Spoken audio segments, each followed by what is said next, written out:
I'm a doctor. I've been practicing for around 12 years now. My years as a junior doctor in the hospital system were pretty wild. Picture a bunch of bright and frequently eccentric guys and gals in their mid-20s working high-stress jobs with much sleep deprivation. Sort of like at Crubs, but with more casual sex and drug use.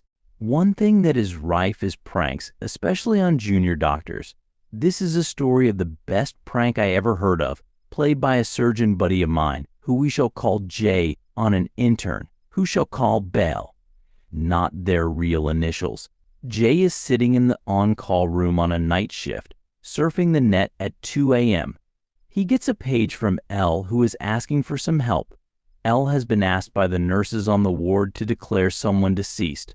They were old and unwell, and their death was expected, and it is a legal obligation that a medical officer declare a deceased person to be dead and sign their death certificate. L has never done this before and asks how it is done. Jay explains that you check for a pulse, then listen to the chest to confirm the absence of heart sounds and breathing.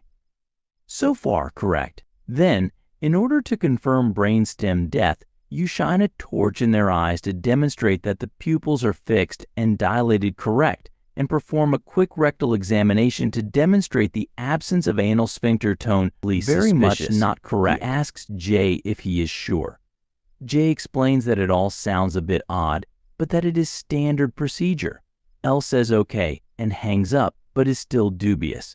So he pages the on-call medical registrar to double-check these facts. Unfortunately, the medical registrar has been sitting next to Jay the whole time and heard the entire conversation. He confirms to L that yes, it seems a bit much, but that this is the standard procedure for declaring a patient to be deceased. Checks for a pulse, listens to the chest, shines a pen torch into his eye, then rolls the corpse over, slips on some gloves, lubes up with Kai, and sticks his finger up his arse. Better yet, neither Jay nor the medical reg saw fit to tell L they were pranking him. The poor kid spent the best part of the next 2 months rectally violating every dead person in the hospital he was asked to certify. I don't know how long it would have gone on for if a nurse hadn't walked in one time while he was doing it and asked him what the hell he was doing. Fortunately, she didn't report him and no one else ever found out, but the tale went down in junior doctor legend at my hospital. I'm just glad no relatives ever caught him doing it. Poor kid might have been deregistered. TL doctor in a junior doctor prank.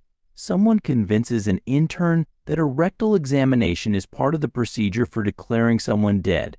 The guy spends the next 2 months digitally violating freshly deceased corpses. Story 2. In the summer of 2019, I traveled to Italy with a group of friends and teachers from my high school. We went on a trip organized by EF Tours, and if you've ever been on one of their trips, you know what I'm talking about. They give you this bright orange backpack that's super obvious. It's like wearing a sign that says I'm a tourist. Anyway, we're about halfway through the trip and we're in Venice, Italy. We had 4 or so hours to go off on our own and explore the city, and so my friends and I go do some exploring. They found a museum they wanted to go to, but my grandma, whom had given me a good portion of the money to go on this trip, really wanted rosary beads from a specific organization in Venice. So I go off alone to find this organization and these rosary beads. It doesn't take long before I realize I'm lost. I have a map, but it's in Italian and I don't know which way is north. The moment when I realized I was in deep shit was when 2 thugs selling knockoff designer handbags started following me. The part of the city I found myself in was suddenly less touristy, and there was graffiti and other signs I was not in a good part of town. And this is where that fucking backpack comes in. It's bright fucking orange and practically screams I am lost, come take all my money. Then I felt someone right behind me. I turned around, and it was one of the men who had been following me. He asked if I was lost, but I lied and said I wasn't. He knew I was lying, and I started thinking fast about how to get out of this situation. I decided to try to distract him by offering to buy one of his handbags, even though I knew he'd overcharge me. Maybe then he'd leave me alone and I could ask for directions. So I asked how much a handbag cost, and he said about $350. That's when I realized this guy was incredibly tall and looked like a prehistoric creature.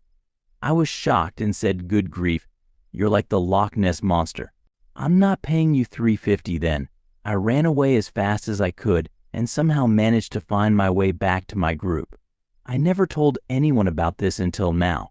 Story 3. At 50 years old, I've experienced a lot in life. But what I'm about to share with you is the most unbelievable thing I've ever seen. It's a story that still blows my mind to this day. I was waiting outside a truck stop in the mid-1980s, sitting on a bench with a man who had a big Rottweiler dog on a leash. I tried to make conversation, but he wasn't very friendly, so we sat in silence for a few minutes. Then, something completely unexpected happened right in front of me, something that I still can't believe to this day. As we sat there, a big 18-wheeler truck pulled in without a trailer, parking right in front of us like a car. Inside the truck's cab, I saw a small monkey, the kind you'd see in a circus or street performance. I think it was a rhesus monkey. The dog I was with suddenly went crazy, barking loudly and lunging at the end of his leash, trying to get to the monkey. He was making a big scene, to say the least. The driver is obviously upset, but not nearly as much as the monkey is.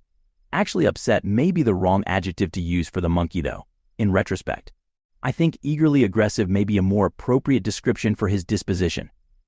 He was pacing the dashboard back and forth, never taking his eyes off of this very aggravating dog.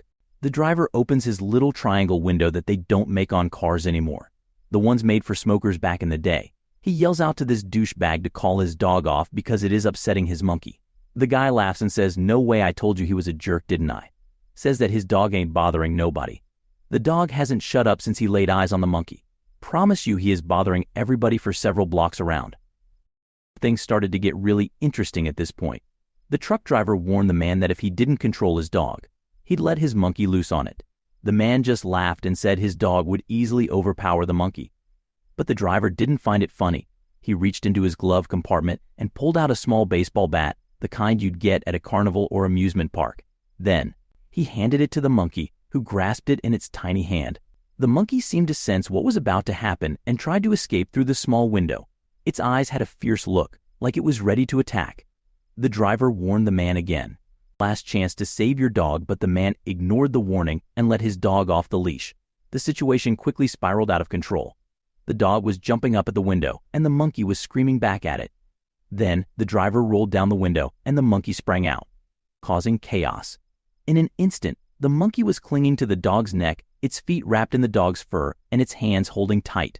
One hand was gripping the dog's ear, while the other was furiously hitting the dog's head and face with hard, loud blows. It was like a miniature primate tornado had descended upon the dog.